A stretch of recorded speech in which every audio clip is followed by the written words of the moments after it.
we need.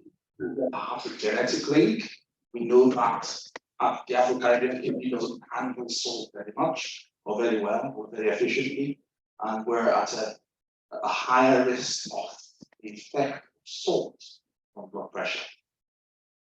If we look at our children, we find that, they seem to have a lot more insulin resistance in childhood, and as they evolve into adolescence, their blood pressure seems to be generally higher than that of the blood pressure of locals in the same age group. The good news is that, we're at a lower risk of having heart attacks compared to ones, but not say for our women.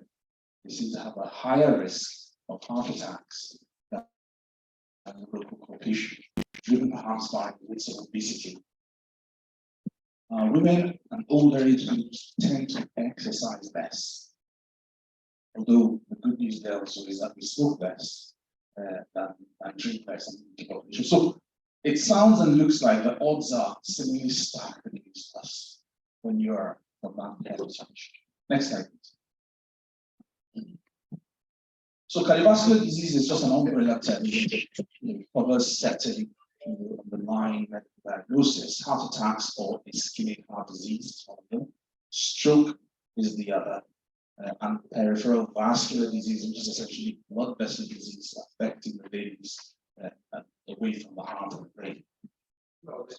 Regardless of that term, it accounts for something like 33 million deaths globally, 50% of deaths globally, and about 18.6 million deaths every year. So that's 3 times the population of Scotland dying yearly from this hoax.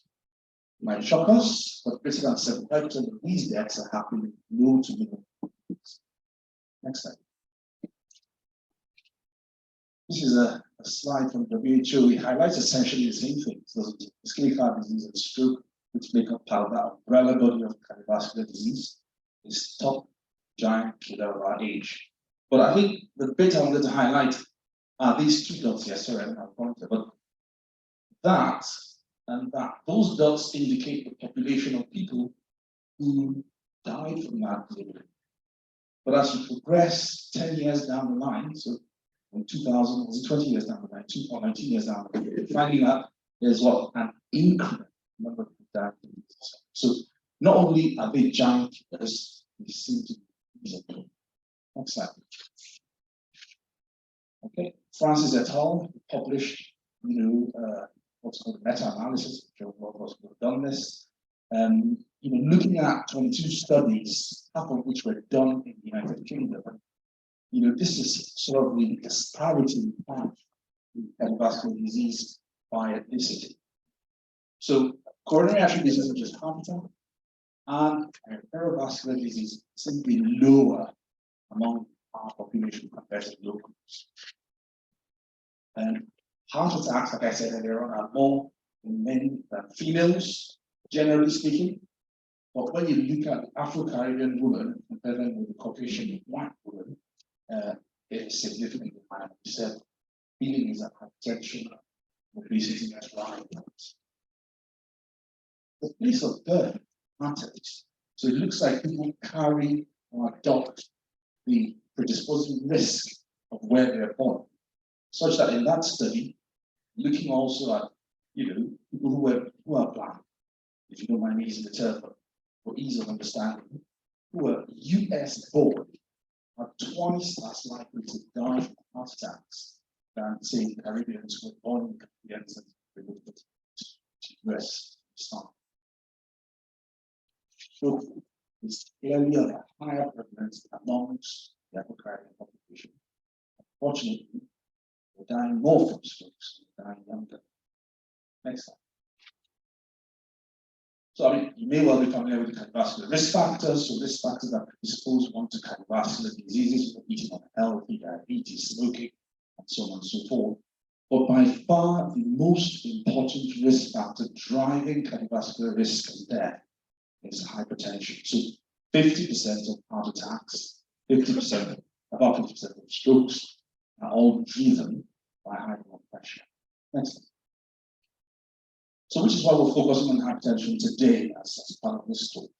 From the WHO statistics there, globally, 1.2 billion adults within that sort of productive social age group are affected. 2/3 of the majority of them living in low-income or middle-income countries. And this is projected to increase by 1.5 billion for 2 years' time. About 46% of adults who have taken a blissfully unaware of this taking time bomb that is science within them. And of those who are diagnosed, only less than half are able to treat it. Globally, approximately sort of 1 out of 5 adults with hypertension have one hypertension. And if you look at that little graph there, looking at sort of health risk factors that drive global mortality, guess what's on top? Hypertension. Next slide. So let's narrow down and look at our local population in the UK. Unfortunately, Health Protection Scotland don't have as good information. But in the UK or in England, it does demonstrate there that 25% of adults, so 1 in 4 adults, have high blood pressure. It's the 3rd biggest risk factor for premature death in England. And at least half of all heart attacks, so definitely 4 strokes, are related to blood pressure as a major risk factor. So the prevalence of hypertension is higher in men, 31% versus females. There are 2 forms of hypertension you may have heard, primary and secondary hypertension. Primary hypertension is commoner. It's that hypertension that we do not know its cause, but it has risk factors relating to age and lifestyle, which we'll talk about later on. Secondary hypertension is organ-specific hypertension. Commoner in younger people, it's that hypertension that is driven by an abnormality in an organ, perhaps a hormonal abnormality that can be treated and cured. Primary hypertension has to be managed and it's long-term treatment. Next slide. Just a quick video, just to give one an overview of what hypertension is, and I'll let my technical user back to help with that. Understanding blood pressure. Your heart pumps blood, oxygen, and nutrients through the arteries in your body. Blood pressure is the force of blood against your artery walls. There are 2 readings which measure blood pressure. Systolic pressure is the higher number. It measures the force of blood being pushed around your body when your heart contracts. Diastolic pressure is the lower number. It measures when the heart relaxes between beats. High blood pressure is when your blood pressure is always higher than it should be. This is also known as hypertension and is usually diagnosed when your levels are always above 140 over 90 millimeters of mercury. High blood pressure makes your arteries less stretchy and damages the walls of your arteries. This makes it easier for fatty deposits to build up and limits the circulation of blood and oxygen. This can lead to a heart attack or stroke. High blood pressure typically has no symptoms. If left untreated, it can lead to heart and circulatory diseases. Anyone can have high blood pressure. It can be caused by eating too much salt, drinking too much alcohol, being overweight, or not being active enough. Take control of your blood pressure and find out more about the life-saving research we fund. For more information, visit bhf.org.uk/blood pressure. Thanks to BHF for that. Move on swiftly to our next slide, please. Yeah, so it's important to be aware of the risk factors for hypertension. Some of that have been discussed in that clip what's there. But we generally want to classify them as modifiable and non-modifiable risk factors. So the modifiable risk factors, as the name implies, are those risk factors that you do stuff about, change, work. And that includes excess dietary salt. That is a big risk factor. Remember we said that the African kidney doesn't handle salt that well, and we're more sensitive to the effect of blood pressure that salt has. And so we should cut down on our salt. We're going to be monitoring that risk. And we'll look at that lifestyle change more detail in subsequent slides. Order obesity is the other risk factor. The bigger one gets, the higher the blood pressure goes. Excess alcohol consumption, perhaps not a major problem with us, but binge drinking drives blood pressure up acutely. Lack of physical activity reduces one's cardiorespiratory reserve and drives hypertension. Deprivation and social economic status, the more deprived one is, you're thinking one is deprived, their hierarchy of needs is life preservation, food and drink, and nobody's thinking about leisure and exercise and rest, which then drives those risk factors for hypertension further. Mental health disorders and stress are drivers as well. If someone is mentally unwell and sound, and look after themselves, they perhaps eat more and add more weight. Stress has both biological effects, i.e., drives those angry hormones like cortisol and adrenaline, and push up blood pressure. So those are sort of modifiable risk factors that we can all agree that we can each take and walk on. So the non-modifiable risk factors are things that we can't do anything about, sadly, but we can mitigate some of their effect using a particular modifiable. So age, as one grows older, blood pressure rises, and the majority of that rise is because of stiffness of the arteries, as people go through. Ethnicity, but we'll talk about that already. Genetics, there is some patient there. If you've got a first-degree relative under the age of 65 with high blood pressure, the risk of having blood pressure problems is higher. And of course, gender, we know that blood pressure is higher in males up to the age of 65. Beyond 65, that difference between male and female prevalence diminishes. Next slide, please. So how do I know if I'm hypertensive? Well, check your BP, and it doesn't have to be a GP appointment to do that. I'm sure Dr. Kunle will be very happy on saying that. There are other alternatives to visiting one's GP. The pharmacy, the boots, will be happy to check your blood pressure, just walk in and say, like my blood pressure checked. And we'll do that. One can get their own blood pressure machines. I've seen them as cost effective, £30, £25. Because we know that more than 5 million people in England are walking around with undiagnosed hypertension. And for every 10 people that are diagnosed with high blood pressure, there are further 7 that are lurking around in the ether whose diagnoses are unknown to anybody.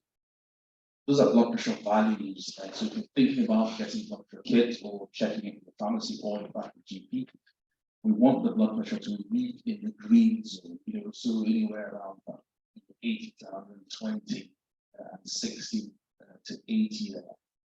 One is pre-hypertensive if the blood pressure begins to rise and edge towards 130, 20, and definitely stage 1, stage 2 hypertension, where perhaps the GP might consider instituting treatment.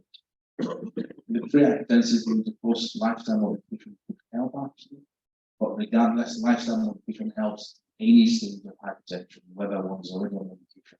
It will have a synergistic effect if one takes both medication. And I've got some lifestyle measures, which I say again, we will come to. Next slide. So in terms of treatment, again, that is key. We can't emphasize that enough. Medication is an option, but as you know, it's typically lifelong, so we don't want to make that lifelong commitment. If you have to be on medication, then it is lifelong commitment or long-term commitment, I should say. But can be reversed in certain circumstances. GP will help one. We know that some drugs are not as effective people of our extraction and others. So things like calcium channel blockers, things like and the diuretics, water tablets, things like diuretics that are better suited to our blood pressure.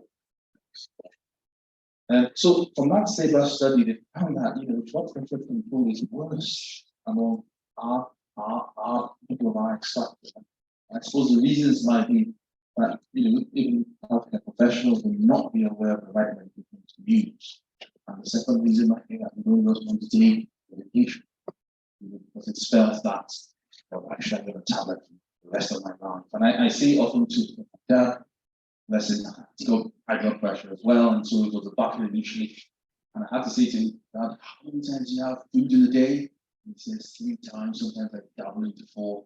So, well, this is just once a day. So you can please take your medication. So 4 out of 5 people, that are not treated to the target blood pressure that we want, and actually up to 80% don't take all their prescribed medication you can choose.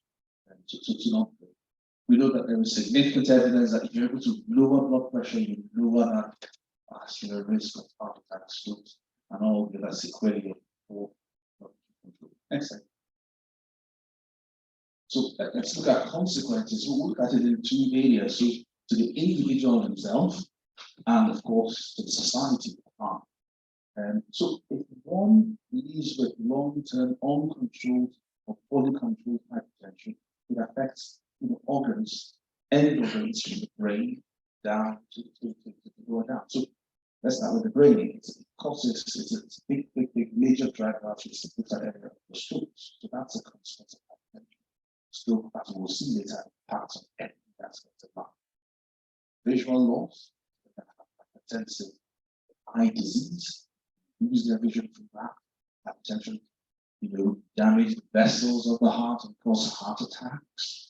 It can have damage the vessels of the kidney, cause kidney failure. So I've seen a young lady who had severe hypertension for many years using medication and has ended up with end-stage renal disease, meaning that the kidneys cannot filter the waste products building up in the system, so they're having to rely on the machine to filter that. That's called dialysis. That comes with that tender as well, and it's not great for quality of life. Well, sexual dysfunction because of that atherosclerotic damage of vessels as well, heart failure.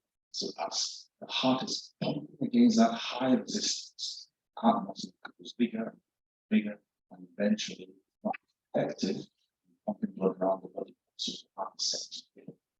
That's characterized to legs, to lungs, breathlessness, tolerance.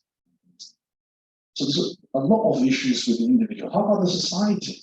The diseases that are caused by high blood pressure, things like stroke, heart attacks, kidney disease, even dementia, vascular dementia, which is hypertension, is a cause for that as well. Costs the NHS in England alone 2.1 billion every year. Imagine that money is well spent on other things. But that's just food for thought. Next slide. Okay, I've got this montage of portraits. I actually forgot to bring my gift of Peter. Apologies. So it's just see and have a chat among yourselves and see whether you can recognize anybody and what the common theme is that may be running within this slide. Any take?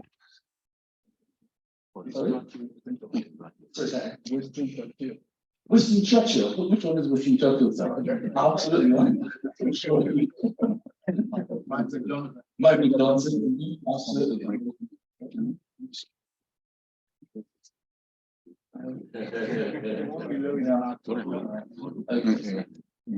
I can't remember his first name. His last name is Tang.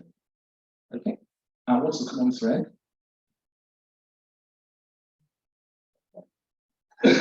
Possibly. Doctor mind. Anything else? Yeah, what do people think? What about the health of the What's common? They're all choleric. They are temperament. They're all what? Choleric. Cholerics. Possibly.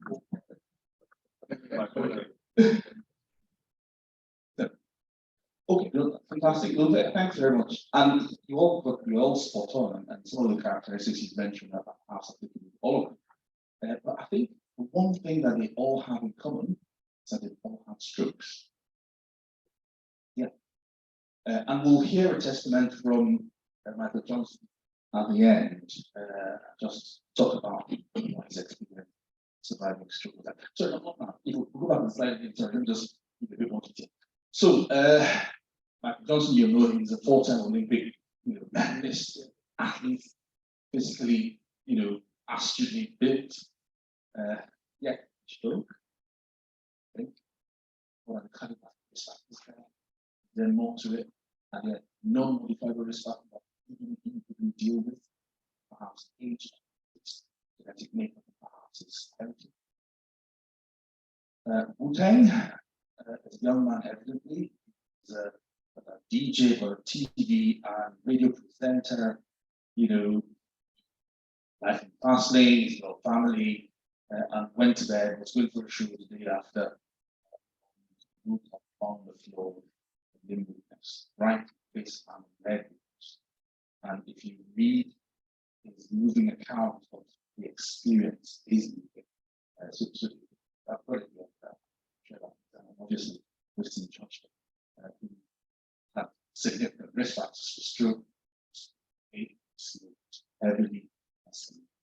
Okay, so that's just to give us a flavor of the fact that sometimes life can happen. Next time. So I'll let you watch this video and watch the case. Question: are Windows 11 laptops easy to use? Well, with the voice access feature, you can interact with buttons, menus, windows, and sliders just by speaking. So we say very, and they're interest-free from just $16.52 a month to $24 a month at Currys. I'm not prepared that like that.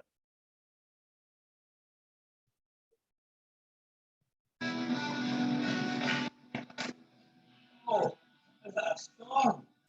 It's a tornado. Talking Higgins. How's it going, guys? I don't see my dog in the reflection coming up of that shit. Usual dog.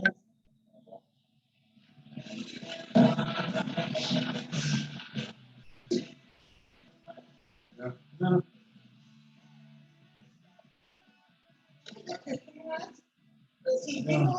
Run. All right then.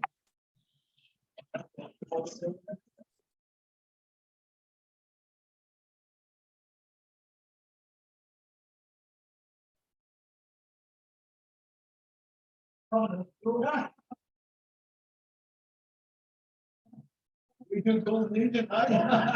No, it's stressful. Yes, can you please send an ambulance? Girl Street. Friends having a stroke. A stroke can happen at any time. Think fast, know the symptoms. Face and speech time. Save a life. Call 999. Remember, think fast.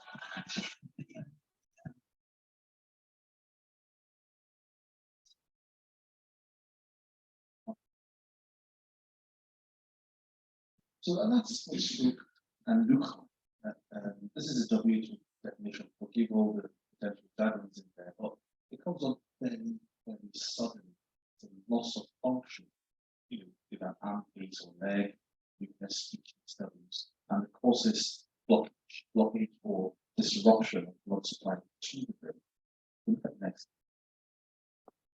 So it is a brain attack. People say and talk about heart attacks, but yeah, stroke is a brain attack. Like I said, it happens when the blood supply to the brain is cut off. So the functions observed by that part of the brain is lost. There are two types of stroke.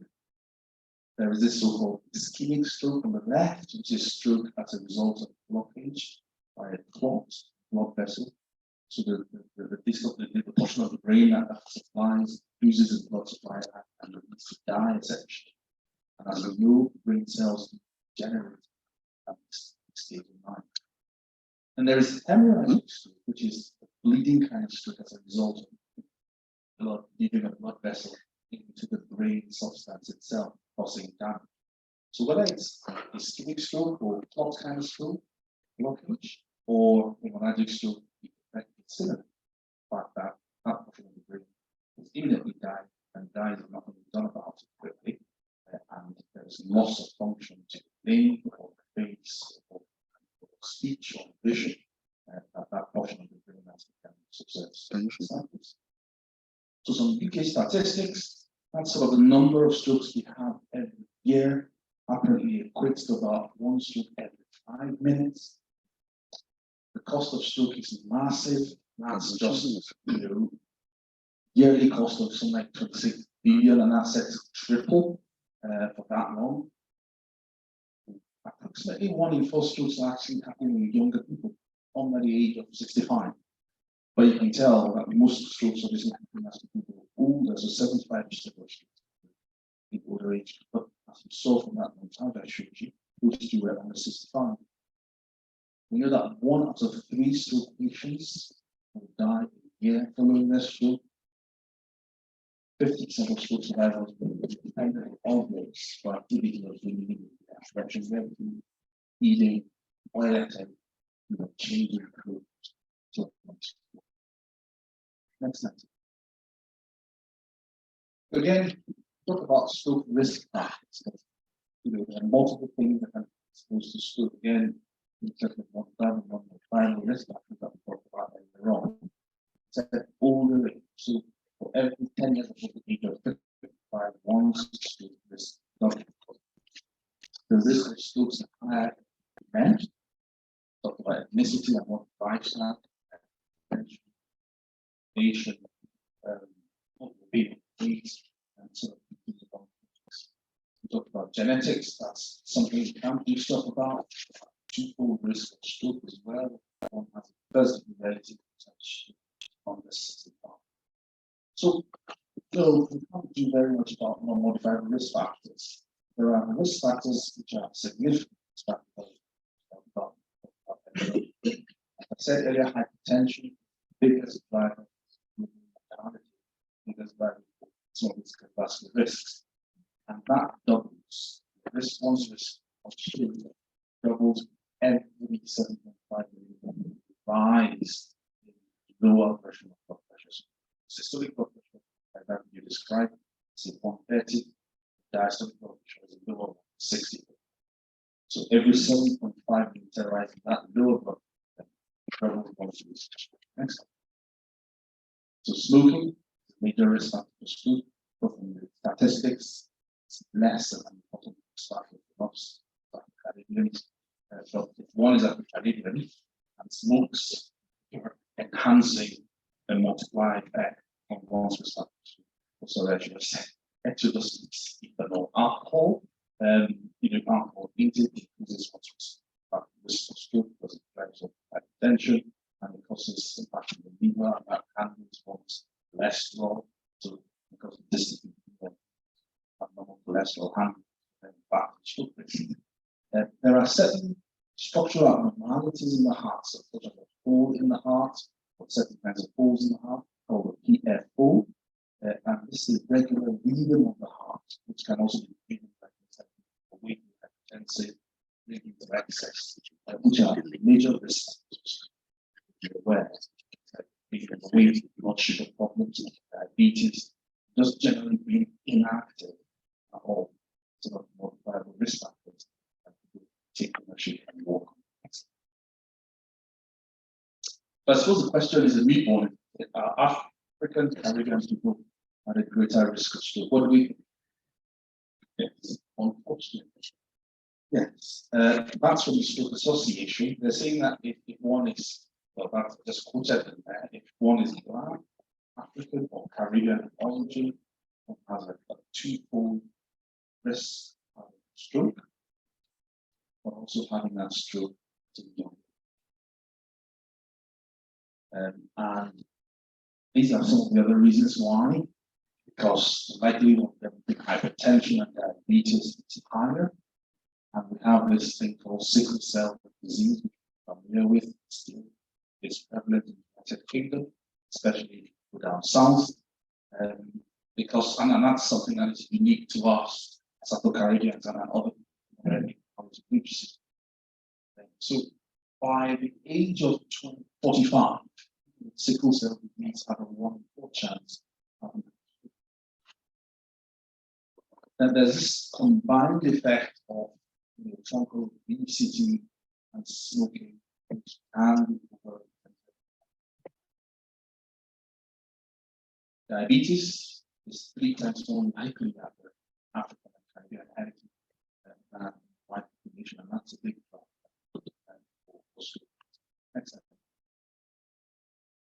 So beyond being aware of what stroke is, what the risk factors are, and what we can do about those, it's important that we're able to recognize. So even if one cannot prevent it, if it happens, there is stuff that we should be aware of, act doing, and that's a lot of public health campaigns. Government in Scotland and the rest of the UK have spent quite a lot putting together the fast campaign that we saw earlier on, to help us recognize what stroke is.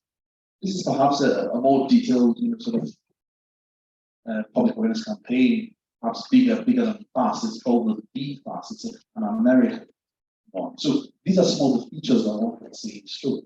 This is how stroke can be recognized. The important thing to know is that it is usually sudden, so it's not gradual, loss of power or touch or over a period of time. The person is well, the second they go, the second later they've got any of it. Okay, so it can affect balance. So people can work, kind of find struggle to walk, have this feeling of discipline, it's called ataxia.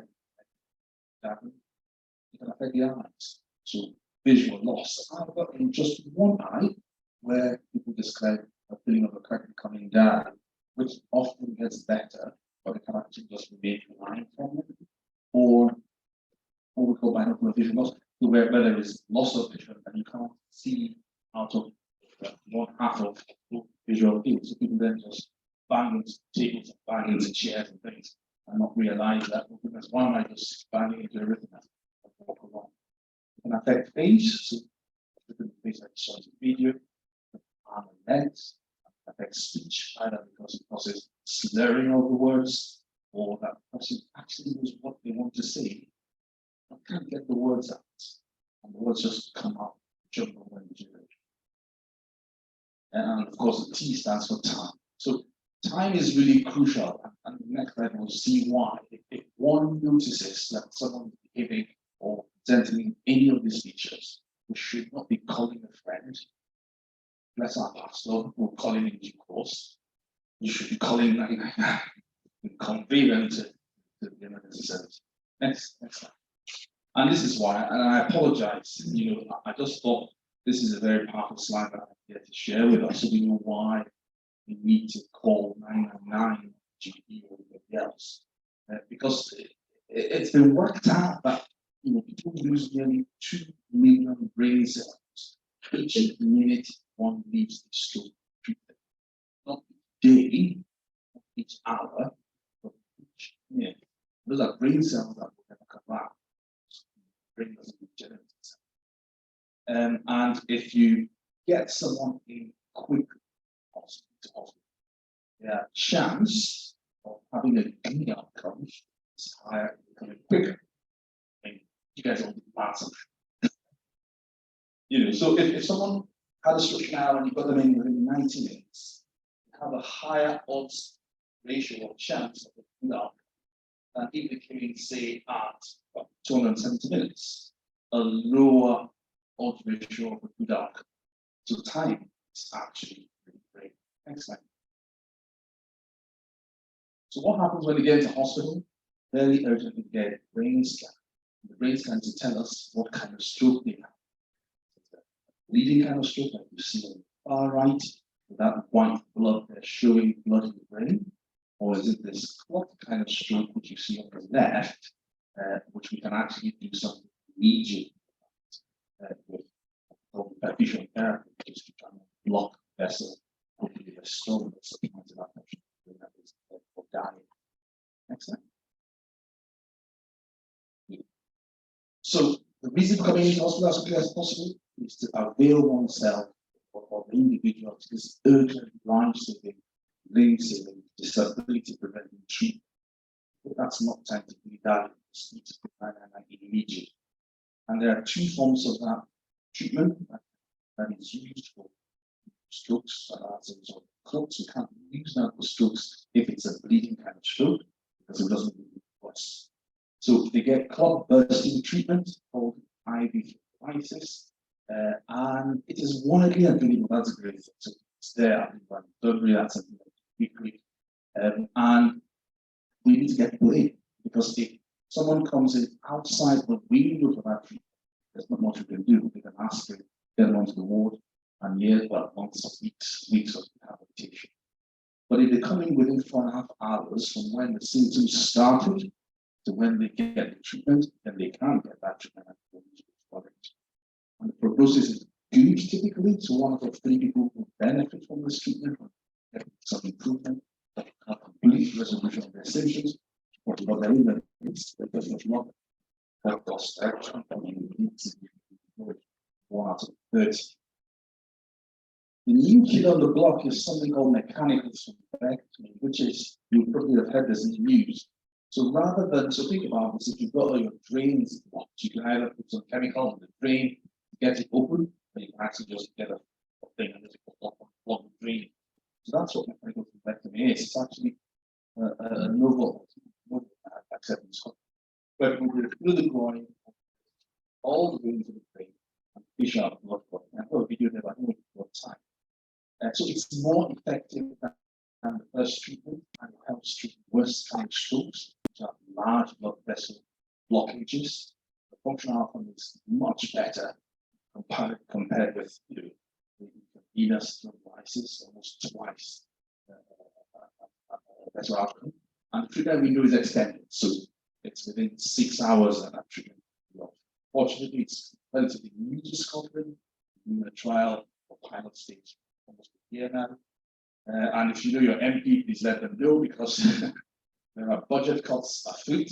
I had a visit from an MP 2 or 3 weeks ago, and we made passionate appeals to say, look, we can't be cutting funding for this at this stage, because we're told that they will cut the funding.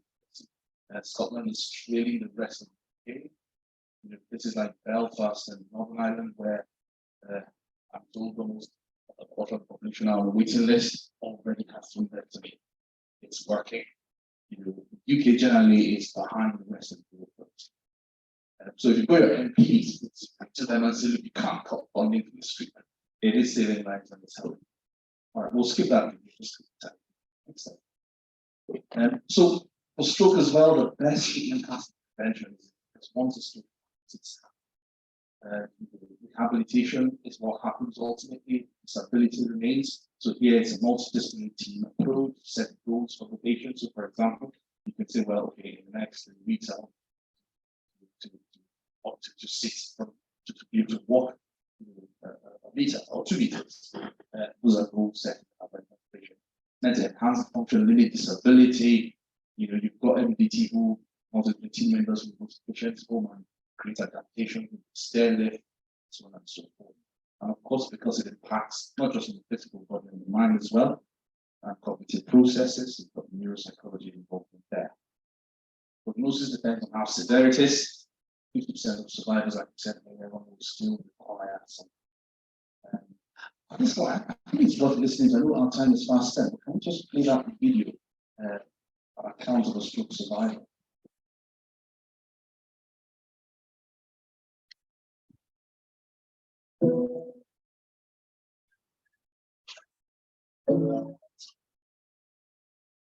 I didn't know what was going on. Yeah, that's right. You never know, what's going to happen. And the expectation if you had happened before, I would think if you're having a stroke, you probably know it when it's happening. I stumbled, I had a lack of coordination in my left ankle. I was feeling some tingling in my left arm. So my wife and I discussed it and decided, let's go to the emergency room just to be sure and see what's going on. The first thing they did was the CT scan, and they mentioned that it seems like maybe you had a stroke, but we're not seeing. The next step was then to go an MRI. When I got out, I get off the table get to the bed. I couldn't walk at all, couldn't stand. My first question was, will I be able to recover? And the team of doctors said, that is the question that everyone has, and it's the right question. Unfortunately, there's no specific answer for that. But when you can't move something, you want to know, is this my future? I was very fortunate, there was no brain issue. And the therapist came to my room and picked up with this walker and ended up walking 200 meters or thereabouts, which was ironic given that I was the fastest man in the world in distance.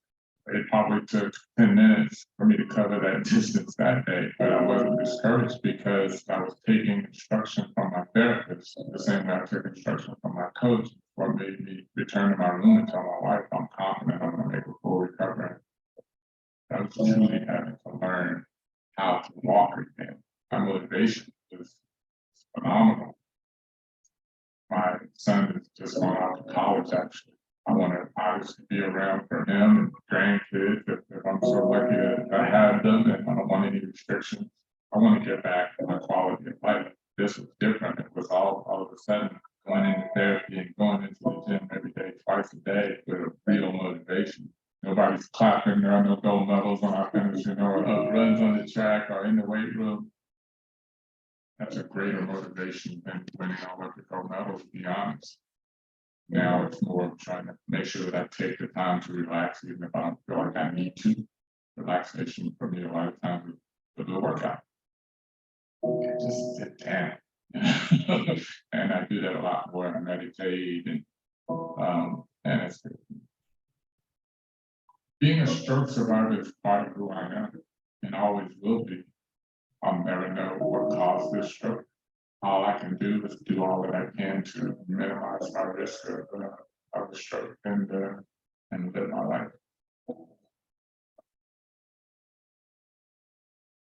Thank you very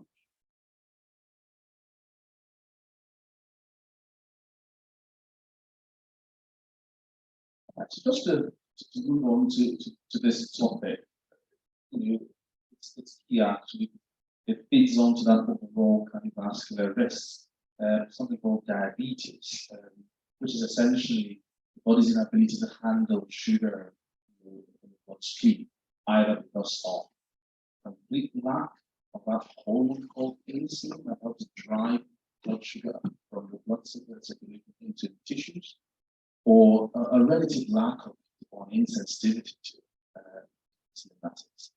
So two types of diabetes, type 1, which means that there is no insulin in the system, lack of insulin, and then type 2, which refers to that insulin resistance or relative lack of insulin. The first one is common in younger people, generally speaking, a bit more complex than that. But type 2 diabetes is where that lifestyle risk and one genetic risk happens, and it's gonna over the age of 40. We know that more than 1 in every 10 adults has diabetes. That's a kingdom. And over 25% of that is over age group, so over the age of 60. There is ponderance there.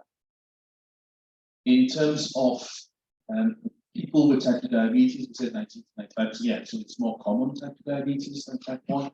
And as we said, it's common in the older age group. Risk factors, talk about genetics, but risk factor, overweight promotes insulin resistance and type 2 diabetes, poor diet, all are increased risks factors for diabetes, particularly type 2. We know that diabetes increases significantly the risk of stroke, heart attacks, kidney disease, because it also impacts the kidney, and of course, death. Exercise, weight loss, are some of the things that one can do to reduce the risk of that happening. And we look at lifestyle subsequent slides next time. So diabetes has major complications and effects, from the brain all the way to head to toe, essentially. So-called macrovascular complications, complications affecting large blood vessels going to end organs like the brain, so causing strokes, multiple strokes in general cause decline in one's cognition, so-called vascular dementia. It's implicated in causing heart attack, because it contributes with hypertension, damage those blood vessels that supply the heart, risk of blockage of these blood vessels. It can also cause this so-called perivascular disease, damaging blood vessels in the brain and heart, yes, damaging blood vessels elsewhere, including the lower extremities. That, in combination with damage of nerves in the lower limbs, increases the risk of amputations and loss of limbs. Diabetes. It can impact on the kidney, and also impact on the eye. There's diabetes-related visual loss, that just cataract, which is hopefully reversible surgery. But one can also have damage to those sensitive cells back of the eye that helps us see and reverse, unfortunately. Okay, next slide. So heart attacks. Shall we just look at that video very quickly? I think it's a 3 minutes one, which will just give us an overview.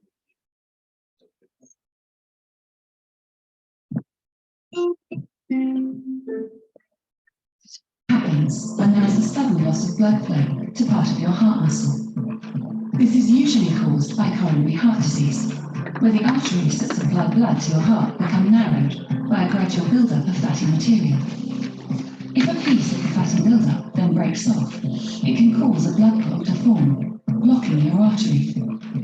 Rita was having lunch with a friend when she felt a discomfort in her chest. At first, she dismissed it as indigestion. However, it was more severe than usual. The discomfort spread to her back and jaw, and she started feeling nauseous. Some people won't experience chest pain, but feel pain in their neck, stomach, or arms. They may also feel lightheaded and sweaty. Rita's pain didn't go away, so her friend called for an ambulance. Once the paramedics arrived, they performed an electrocardiogram, ECG, confirming that her symptoms were due to a heart attack. Rita had believed a heart attack would cause her to collapse. This is not always the case. A heart attack will only cause someone to lose consciousness if it is severe enough to cause cardiac arrest, which is when your heart stops pumping blood around your body. If her heart attack had been left untreated, part of Rita's heart muscle would have been starved of blood and oxygen, leading to permanent damage. This could also lead to her developing other conditions, such as heart failure. To prevent this, Rita was taken for an emergency procedure to reopen the blocked coronary artery by inserting stents. This is called the primary angioplasty. Rita was allowed home after a few days. Despite the procedure, her coronary heart disease means she is still at risk of having a heart attack.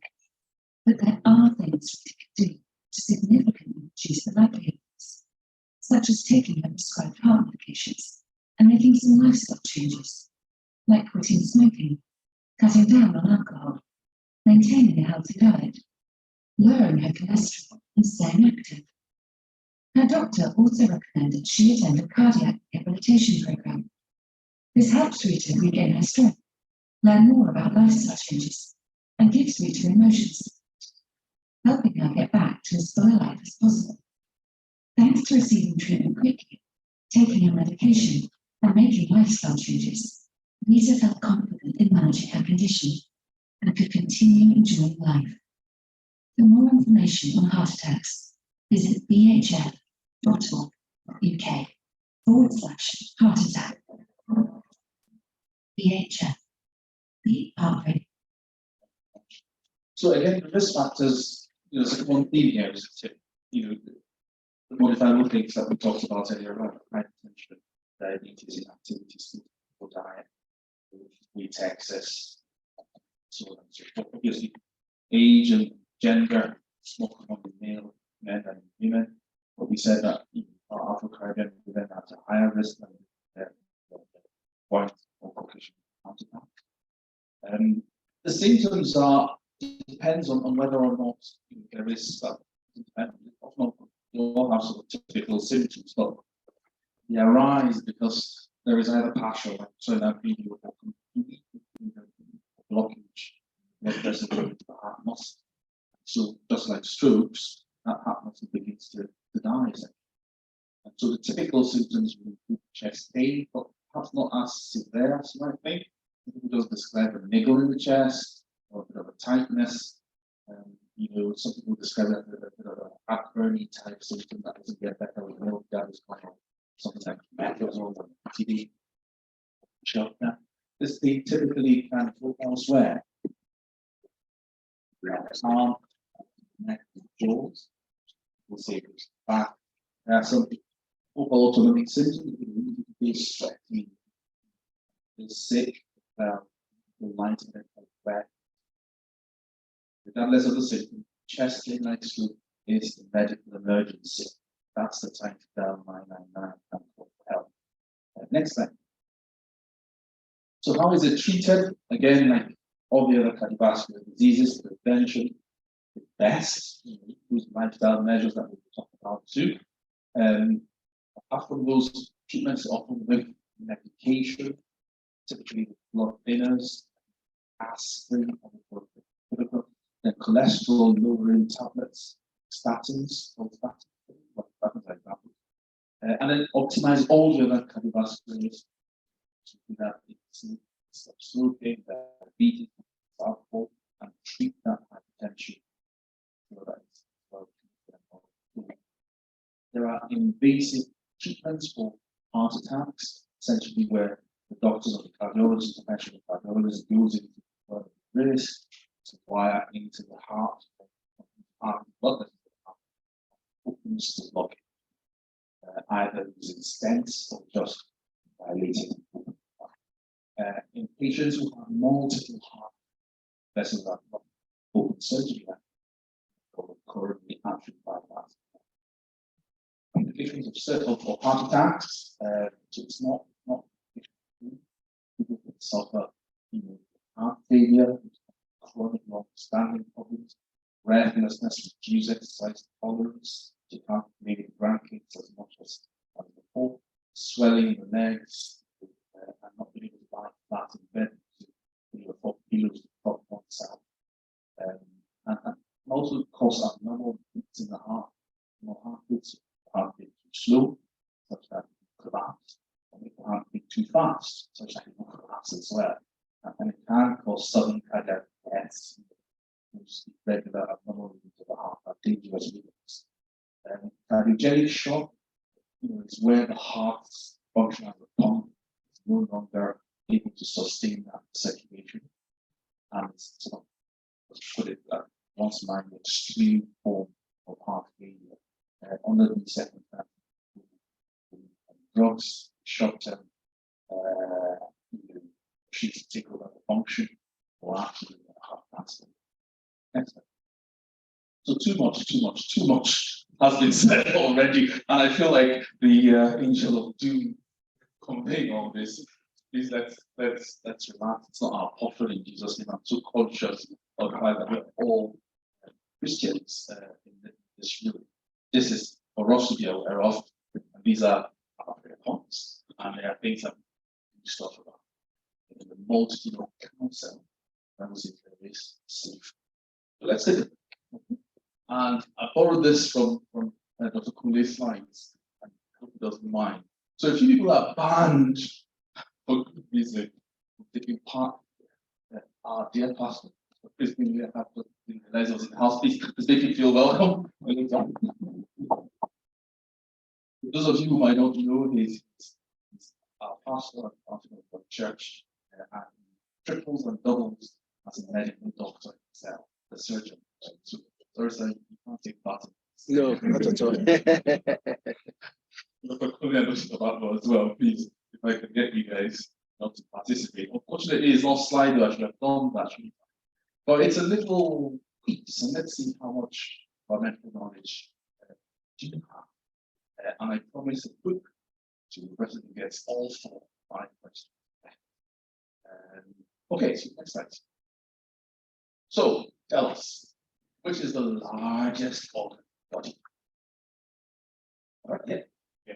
Fantastic, Bishop. That's one strike, hostage strike against you. Okay, so yes, the skin is actually an organ. Organ simply means conglomeration of sort of cells and tissues. So skin is the largest. That's it. Next slide. What does the P in CPR stand for?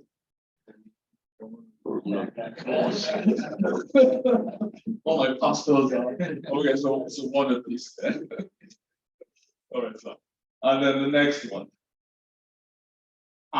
Sounds like a soup. What is thalassemia? A mental health disorder?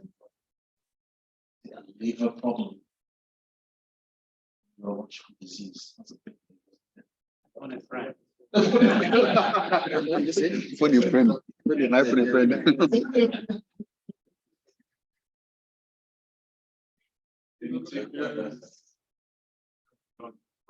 It is a blood disorder.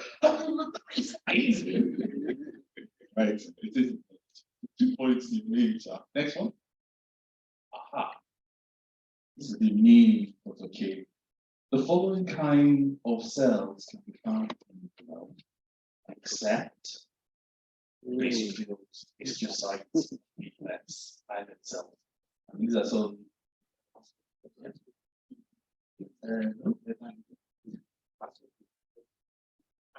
Okay,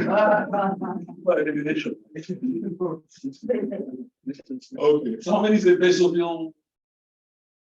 One. Because my system is moving. It's just I'm moving it. One of those two.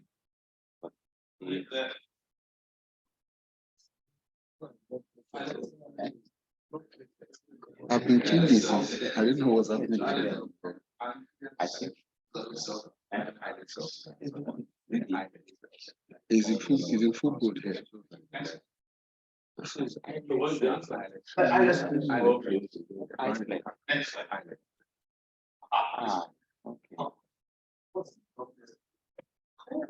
Can you see? Yeah. Can you see?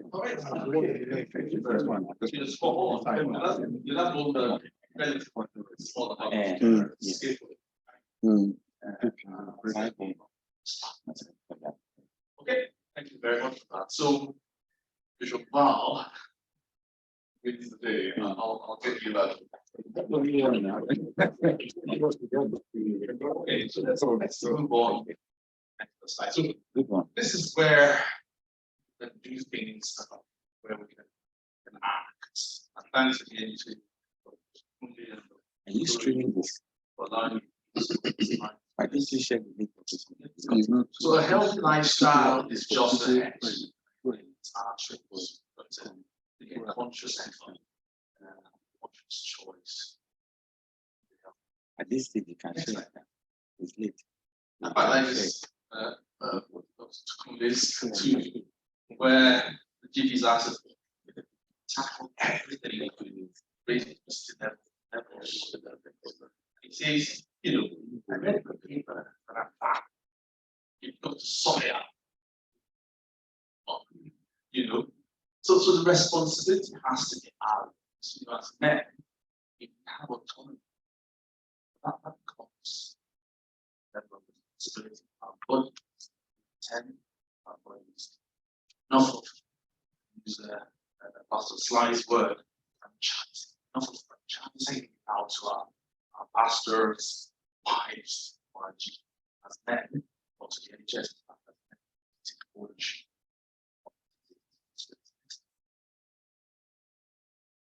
so the first step is die. Proverbs 23, their message version says, don't eat too much to get fat. Not going to end up skin, stupor, and stress. So poor diet is a major risk factor for all these kind of aspects. Drives hypertension, eating, cholesterol levels, so for us, we need to work on not just the quantity of what cutting down, but also the quality.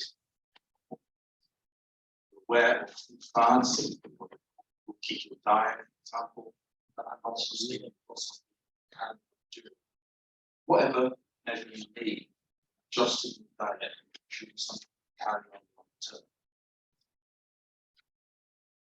So the Eat Well case is available. It's just obviously a portion right proportion. It is kind of eat and vegetables. It's got a larger portion of calories proportion. So it can help you eat right.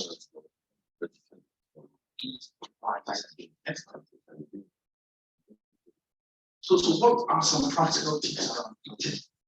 Certainly, eating high fiber, starchy carbohydrates and more refined, so bran, meat-based stuff rather than sort of super refined things, and actually a third of our portion of carbohydrates.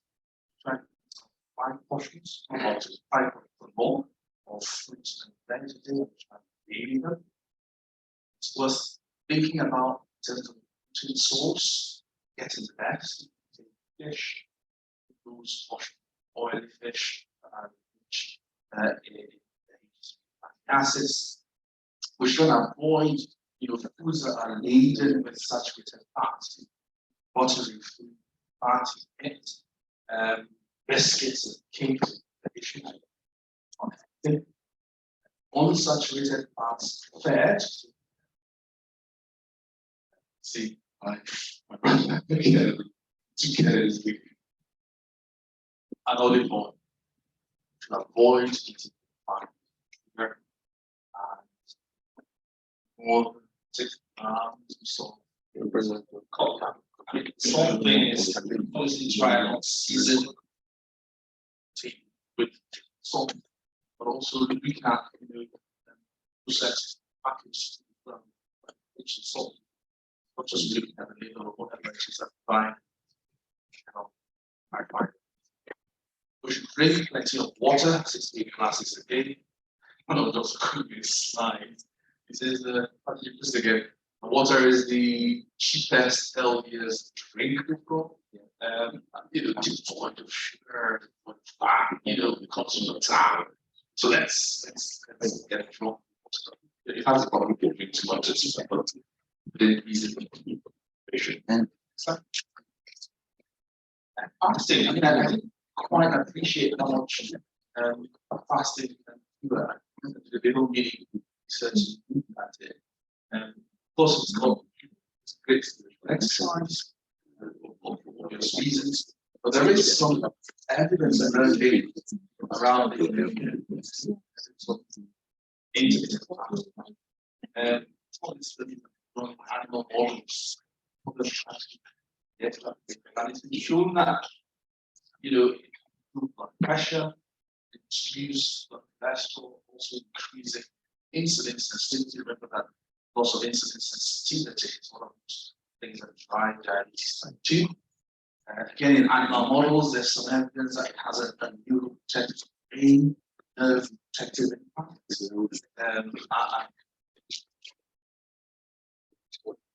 So, if you think about diet, think about eating well, also about fasting.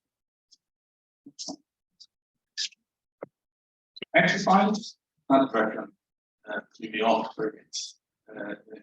Good night. Says work out in youth, but then goes on to say, it's beneficial to do physical exercise, spiritual exercise, but the important thing is that even the Bible is saying that working out in Asia, i.e. exercising, is useful, not useless. If a good book tells us that, then surely we should be doing as Christians. So it does reduce, has impact exercises both on our mental health and our physical health. Reducing the risk of things like diabetes, heart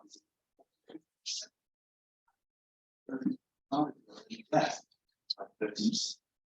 So that quote there says, exercise is the miracle cure we've always had, but for too long, to take our health, our soul as well. Exercise for ill. It is one of the most costly ever yet.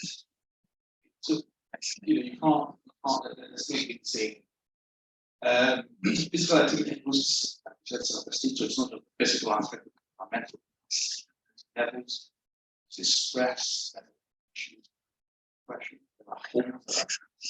exercise, Next slide. So there's a variety of exercise regime that you can engage in. That is active repetition. Is that you can read models to test the exercise, swimming, cycling, walking, 15 minutes of that. If you want to do more intense, vigorous exercise, running, tennis, and it's recommended that 2 days a week try and build in some sweating exercises, and so on and so forth. Things that will help you balance as well, particularly as one gets older, the mind is so whatever you do, just yeah. So weight reduction, that's scripture there. Stuff yourself, bring your appetite. Ideal body weight or body mass index, defining one's height and weight, people with that range, people overweight, like I said, those cardiovascular risk problems, but also other medical conditions, cancer, bowel cancer, especially bone and joints. The bigger ones, trunk, circumference, waist. And he poses this teaser there. I'm not sure what the answer is. I don't know what you think about this. Okay. Is it better to be fat and fit or to be thin? No, yeah, well, I think he's going to go now. I think I agree with you. But does anyone have a couple review? Yeah. Yes, I think. That's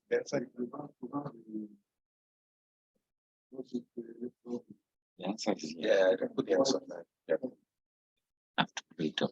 Yeah, say something. That way. So you're right. So to be outwardly big, what's important is what's making you big. What is it? Muscle, fast, and fat.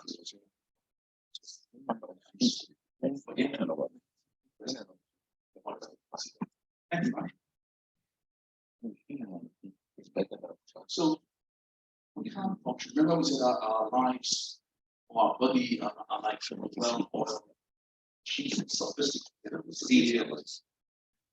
We need to have more rest, gorge, set of rested, how much will be rest. Comment that says our lives are stressed. Break down a bit. Just that idea.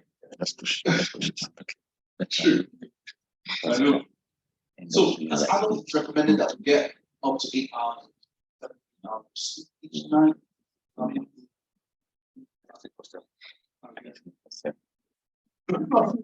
okay.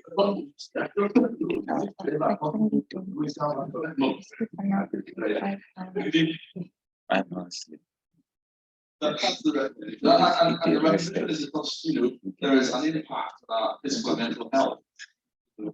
Long-term things like increased weight gain because sometimes you're weight longer than more. And then increased risk of chronic disease like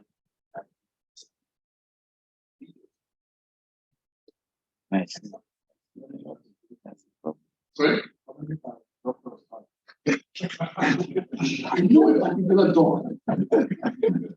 Who stretches the continuum of I'm half sleep for 2 hours a day. I don't know. It's not me, by the way.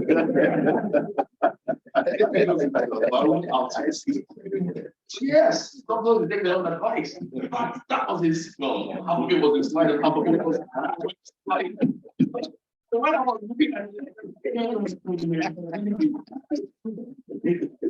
It doesn't feel like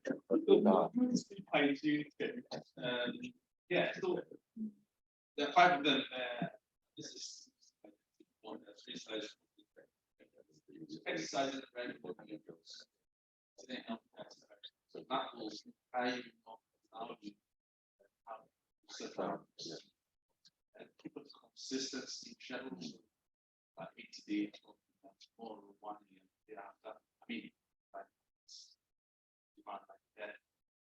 general, let's try.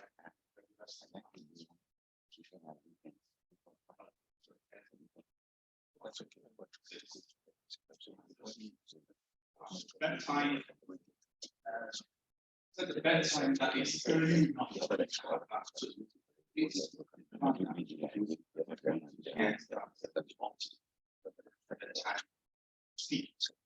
Limit daytime now to half an hour because very speak too long during the night during the day. Yes. You don't go to bed. That's your actions. Bed. Because I have to stand by. Says if you don't fall asleep after 20 minutes of being in bed, do stuff else, and then go to sleep.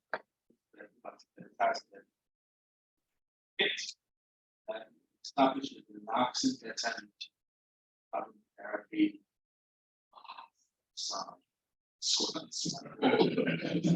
Point number 3. I'll skip one. Point number 4.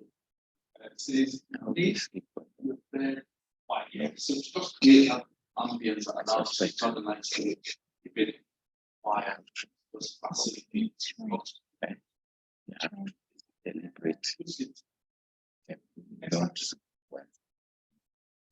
some things that is so limit turn off, don't avoid.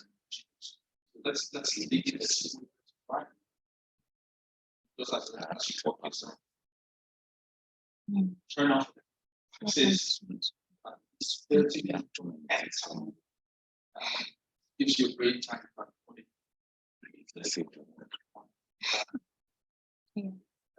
large meal for bedtime, if you're hungry at night, eat light, healthy snacks. That's relative. Don't eat in large of bed. It doesn't disturb us sleep practice. It's not to go to the bathroom. Food intake, at bedtime, they take down 6 liter of glass of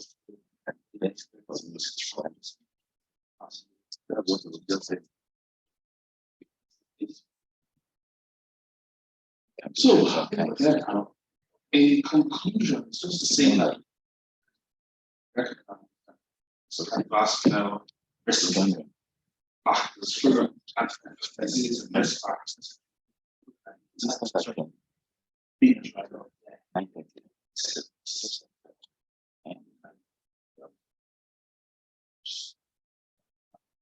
Heart attacks less and compared to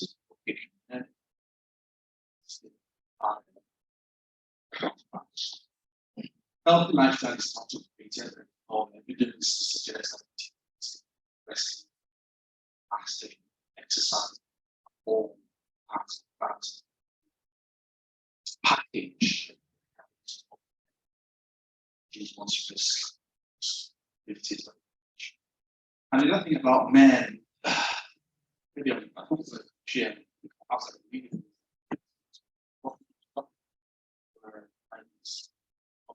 That's like big attention, and that well risks as well to instead seek out, seek, and take action. Thank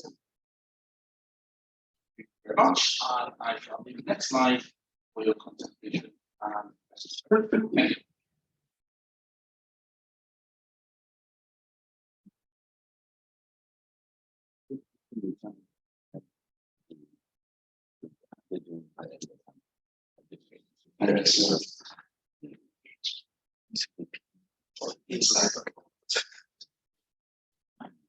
I noticed that as I'm trying to look at the things that we can change, some things seem to suggest genetic, that's to diabetes and hypertension. So, with regards to the first one, it seems you're suggesting that salt risk factor consultant. Attention. Sugar is a risk factor for diabetes. That doesn't mean it's much.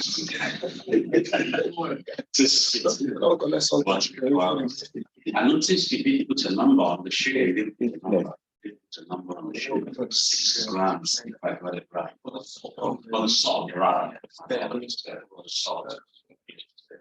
And the other one was the number. I'm wondering about an African man. Do I quantify this 6 grams in measure balance? How do I know about that? Okay, that's a tough question. But yeah, thank you. I think we shouldn't be too fixated on those numbers. I think we should take a more global approach, because you take 0 grams of salt, but one can be overweight, be sedentary, and still have significant risk. Moderation is key. 6 grams. Moderation. Moderation is key. You need the salt. In a day, but one knocks that out. So I think it's trying to order lean you as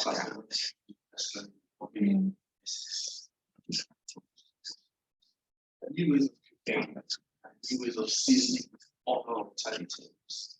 There's something called sodium salt. Sodium and salt. What I'm telling you, there are no sodium salt buy as and season of fish season and the man's way or not. Things like that. I think where it is more difficult to find younger generation, likely mind themselves into both sense. Super stuff, but enjoy educational savory food, McDonald's, and crisps and things like. So with that, you can at least there is still, a reference value on the amount of salt that is in that, that is in that. So if they're eating that, salt, the salmon, green red, your type, foods. That will tell you whether or not salt content is high. Anything that is steamed, is preserved, meat and sausages, ham, and aided with salt, nature. But then habits like seasoning one salt after this is so really difficult to adhere to. Easier said than done. I think take measures like choosing how much salt is the salt. So when seasoning is heavy, so alternative seasoning, avoid meats. You have high salt content. Obviously, if you buy anything, cautious. In terms of the sugar content change, sugar as a reference recommended to be a calorie. Sugar is calorie. And 5 grams. Fantastic. That's yeah. So yeah, I need to take up myself. Paying more attention. And but for so yes, we can't do very much about it. We can't do very much about it. But there is so much left for us to do stuff. Walking. Sense. So I just want to say something about sugar. I think as especially adults, the focus is on fine sugar, because effectively when you eat carbohydrates in your body, it gets broken down sugar. But it's the refined sugar that the focus is on. And that means we actually don't need refined sugar. We don't need to add, but we don't need to use teaspoon of sugar to add.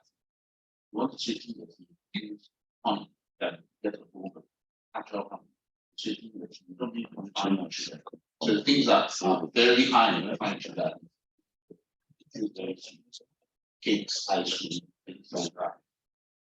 You should avoid them. Yes, once in a while you can have a drink, but you shouldn't be afraid to have.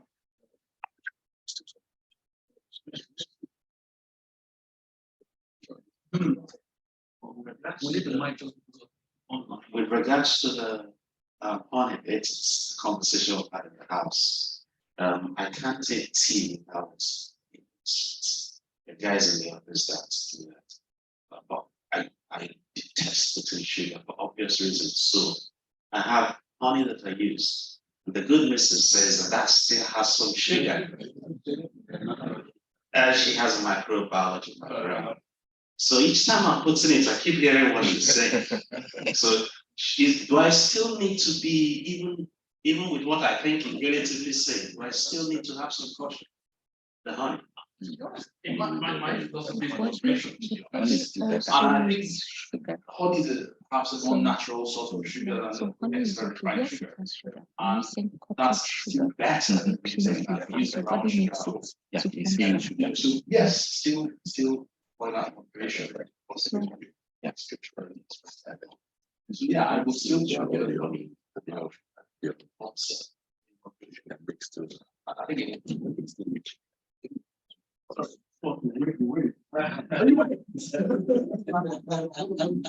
The thing about that makes this thing hard is people who do extremes. sorry, all these doctors now looking at me. What's of this? Thanks so much. Yeah, whatever, Mike. Mine is a question on sleep. Which I would earlier, that kind of sleeps. You bank sleep.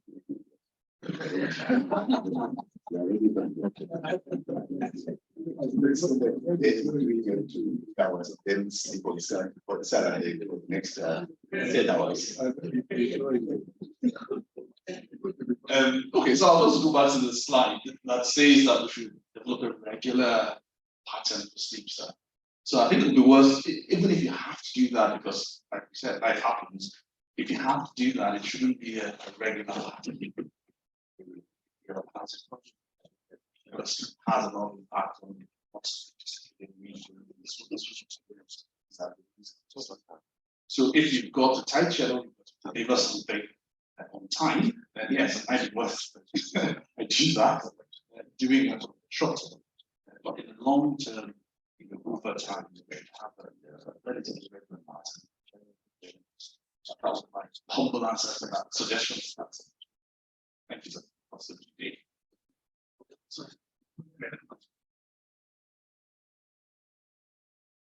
Thank you very much, Pastor Petrus, for that wonderful teaching of the seed. I have number one. Next time we want to have this program, maybe we could try to also let some of our misses be in. The reason why I've said that is that, for example, I use my personal example. I like this series that has this racing, the journey death, and I enjoy it. But if I put, I have to look to my back that somebody is lost standing behind me to see the quantity. Because it's racing and this has sugar, and then I don't put sugar, I don't put anything in it, and I have but that's it. So if I have to, if somebody have to put it for me, I'll discover that all the races would have been disappeared. I won't see any racing in the series any longer. So the kind of series we have the other one like brown, that does not have taste. So is racing in the racing sugar racing, is it good for us or is it not good? Or is it to me, I believe it's more of natural sugar. So then, if it's natural sugar, why am I being persecuted or not? I'm not going to use it. That's That's why maybe you bring them so that we get together, we know there's it's okay, maybe there's limit to the right, there's limit to the left, so that we all agree and say, okay, when you're doing this, we stay between this place, it's okay, there won't be you doing something and you'll be looking through your shoulder as if you are doing something and your conscience is saying maybe it's right, and maybe or it's wrong, and maybe you believe it is right. So that's one. And then so you're talking about this honey. There are a lot of different types of honey. We have the one is the running honey, and you go to Tesco, you go to Morosi, you see different. If there's a way you have a particular one that you could recommend that this is the best one, then what is okay, this is good enough or to substitute for sugar. I don't use sugar at all anyway. But then, and as a result of that, I take less of tea. But if I can have a honey that can be recommended, then I'm using it because even the honey also gives the honey is sugar as well. And then even when you want to put it on, it's through your sugar. So it's a lot of Thank you very much, sir. Oh yeah, but that's answers to the question. That's just to give a more global answer to the question of sugar, because like I said before, all carbohydrate digestion, the body dissolves. And So it ends up as sugar in your body. Never carbohydrate. So that's the end product. But the aim should be to take at adults level. For children, it's slightly different. Sugars that are not absorbed too quickly. So that's what I call refined sugar. If you take a cube or a teaspoon of sugar, white sugar, and you put it in your mouth, the absorption starts immediately, even from your mouth to your stomach. By the time it gets to your stomach, it's all gone into the bloodstream. So there's a very fast absorption. That's what you want to avoid. You want to let the body break it down. And that's the advantage of honey. The body still has to break it down before it gets to the sugar. If not, we won't eat anything because everything still ends up as sugar. But your body needs sugar to survive. So it's not as if sugar is a bad thing. It's controlled absorption. So that by the time your body processes it, it's able to control where and how it distributes it and how it uses it. So that's the more global picture. It will be hard to give a recommendation of this is the type of honey, this is because like we pointed out many times, everything depends on moderation. Whatever you do, you have to be moderate. But if you ask yourself, do I need to use this? You don't need it then. I just want to continue where Leonard was taught. When the sugar shoots up in the bloodstream very quickly, the bloodstream explode causes an immediate release of insulin. And then eventually end up with insulin resistance, which is essentially the islet cells. Also, you then put on weight because when insulin is released, it causes those sugar to go into your cell and then make them to whether be converted to fat or whatever. So that is the reason why you should. So if we have a full story of why don't I want to establish this biosneaker, because over the years I've decided to look out for all these things. Once I take the biosneaker, I get on the scale every day. Thank God, use of fasting and cooperate. So I notice the increase. So I think that's just a conclusion of that. My final comment is that why is it that women are more conscious of their health than men? And we also found out that men that actually pay attention to their health, they tend to be more successful than those that don't. Some of the political studies are on that line. So those being here, I look at and was saying, maybe there's a trait, like the special grace of God of success in our lives. And we should start encouraging the next generation.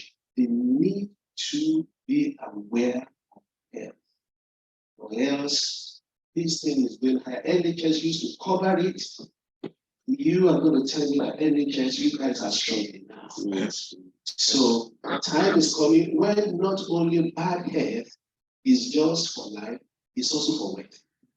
Because one will become very, very poor and the medical bills that will come in. I think it's not enough time to talk about it. Thank you so much for the time given to build this. Like, just pray that uptake will be better. Thank you very much, sir. So, good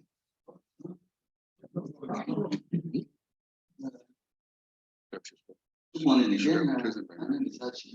Thank you very much, my brother. Thank you everyone for your contribution. Let me not forget, although that was pointed out, please can you organize this for our people? I think it's very important. It's a bit policy that we have a lot more for the vital talk like this. But don't be discouraged. The other thing I want to say is this has been very personal. I have the personal experience of the family member still living Team building. She survived. Because she walked all the morning. And then she said, oh, well, my because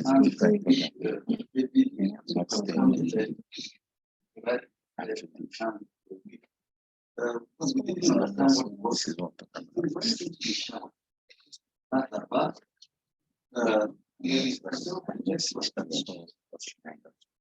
and saw it. Then and only then they realized that it was and subsequent investigation showed that she had that stroke maybe in the night.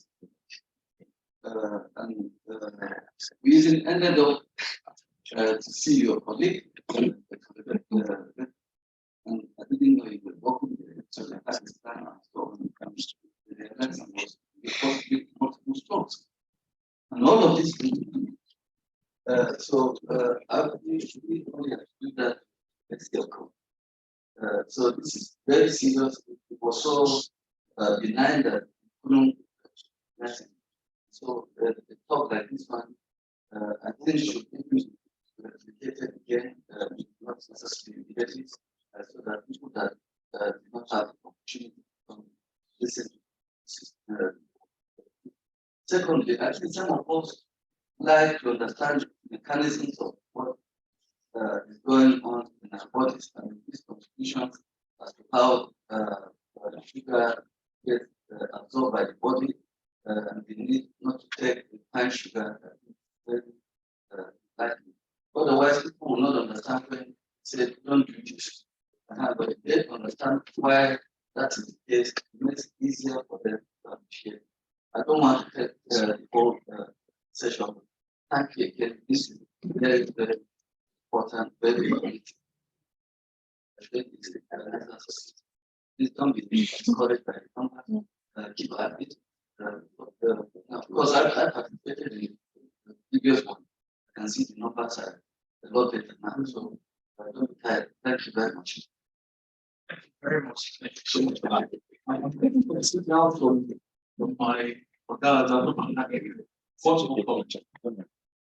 Thank you very much. I'll make it two questions, but I'll make it very quick. The first one is on exercise. And good to get your thoughts on light running or maybe yoga practice or even rock system. That's the first question. The second one, it's a related question to what we discussed. How privileged is that on global action and age? Thank you very much, sir. Any takers in that? So for exercise, there's something called the FITS principle. Exercise that fits one's age, gender, field, and so on and so forth. If one is over 50 and you can manage that product.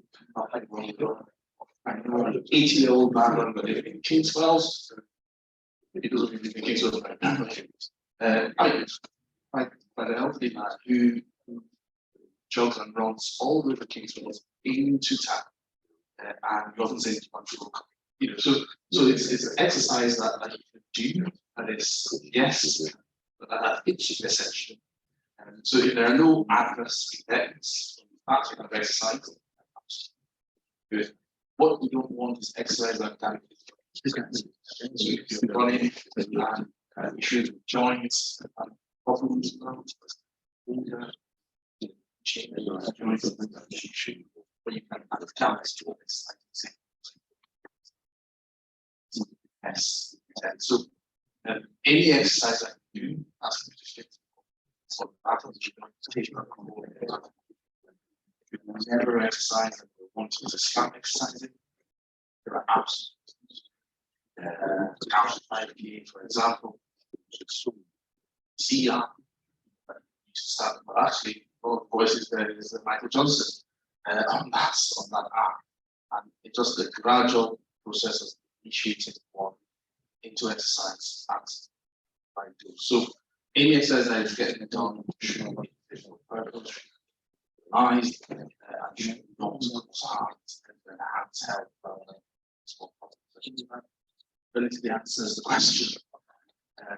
And so your second question was around low blood pressure. Yes.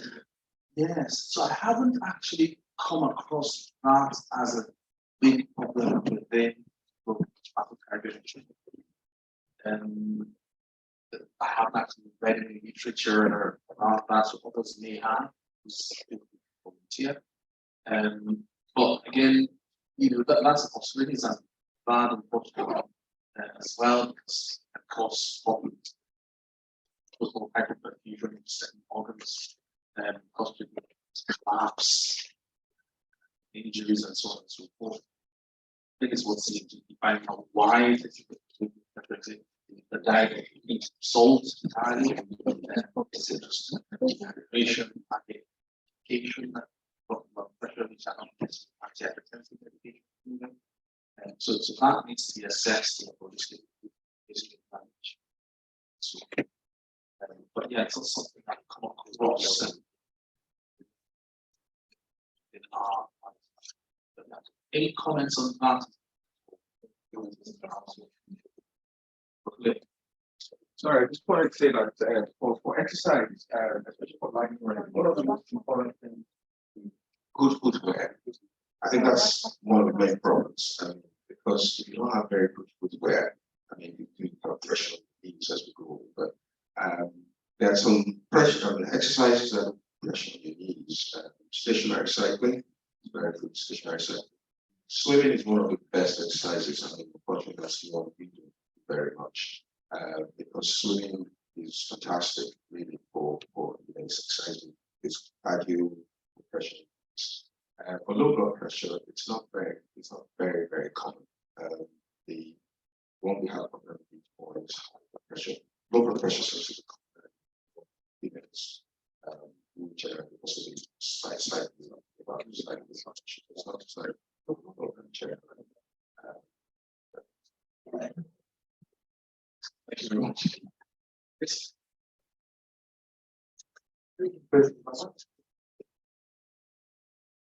The footwear exercise.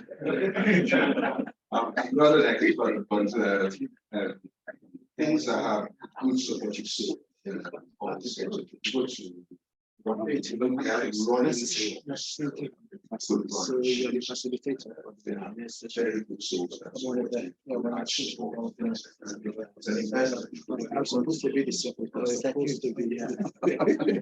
you're going to do both now.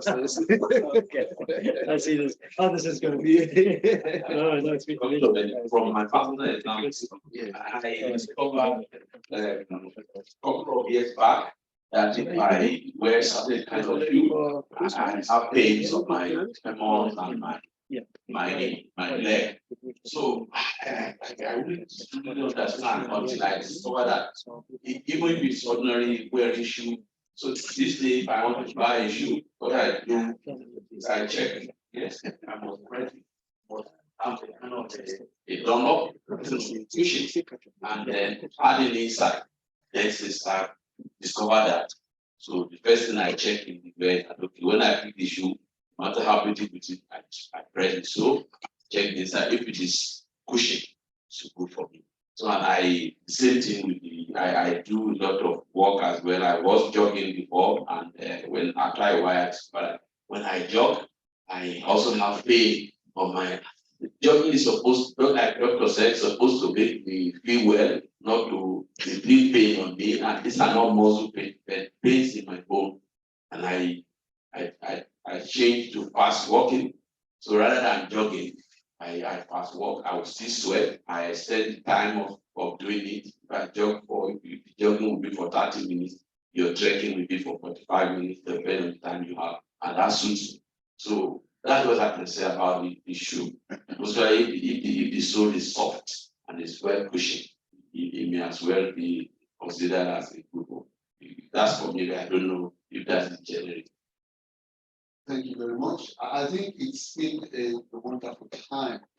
And like we know, even if you are here from this, not just any, it's just to begin to discuss and begin to think and the seed after now, we all have our Petrus, transportation exam. Who is not we have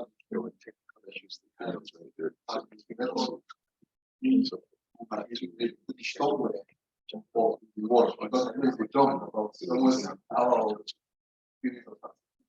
So thank you very much. I want to thank the Petrus for the time.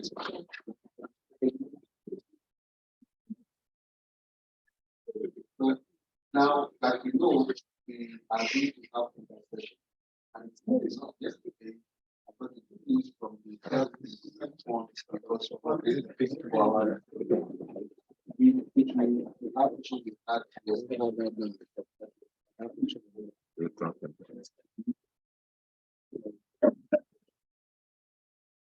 to that after us coming out of the city and we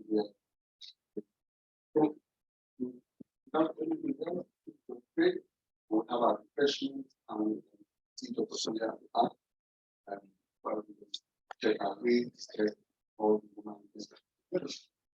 However, we are grateful for the life, privilege to get this. That's of each and every one. And this is adapting, getting the right footwear, all that we ask that your spirit will continue to teach us and guide us. To take the right things in the name of Jesus. So because you said in your word that you will satisfy us with each one of us here. Each one of us this is fast. Yeah. Correct. So the normal in the first lesson 6.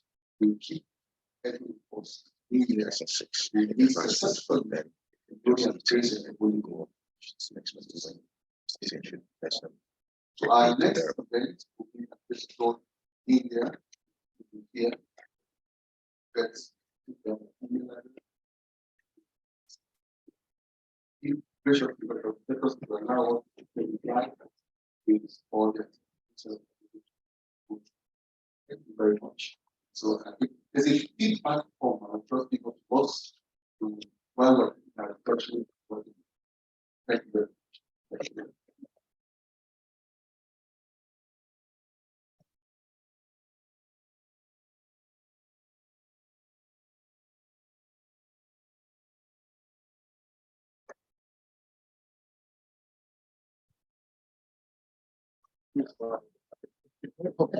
Yeah.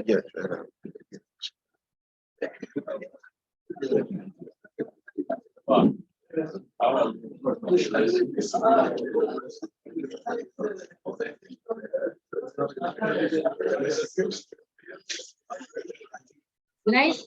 Check. It's been a while I checked that.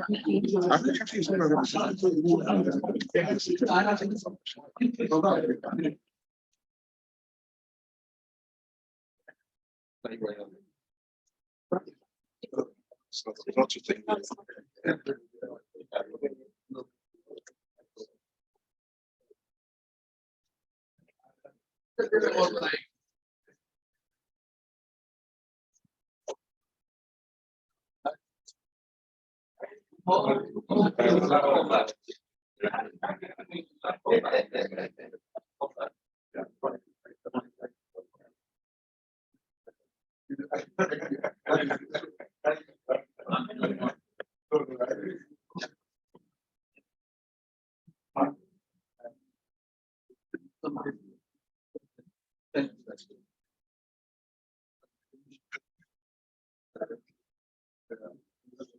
why 789.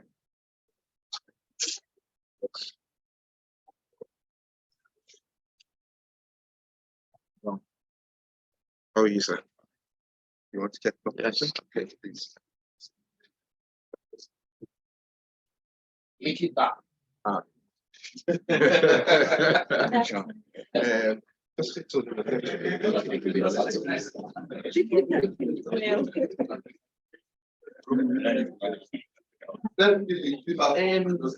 Can I have one of the flyers? Can I have some?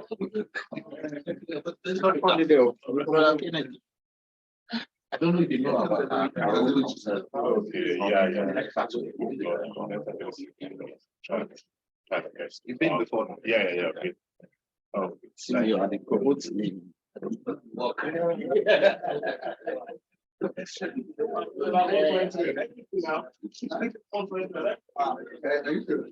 move.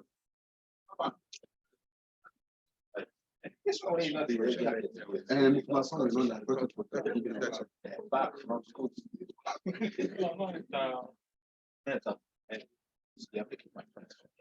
Yeah, I did feel good. At the same place where we come from. Like mine, you're making the point for me again. You know, food is got to show the 141 over 93. Take a look at them. Yeah, slightly up. Not crazy, but just want to be lower than 49.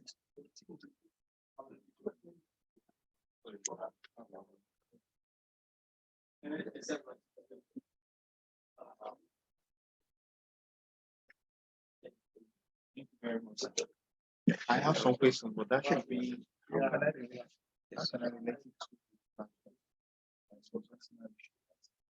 Also, if it's questions that you have later, Pastor Shola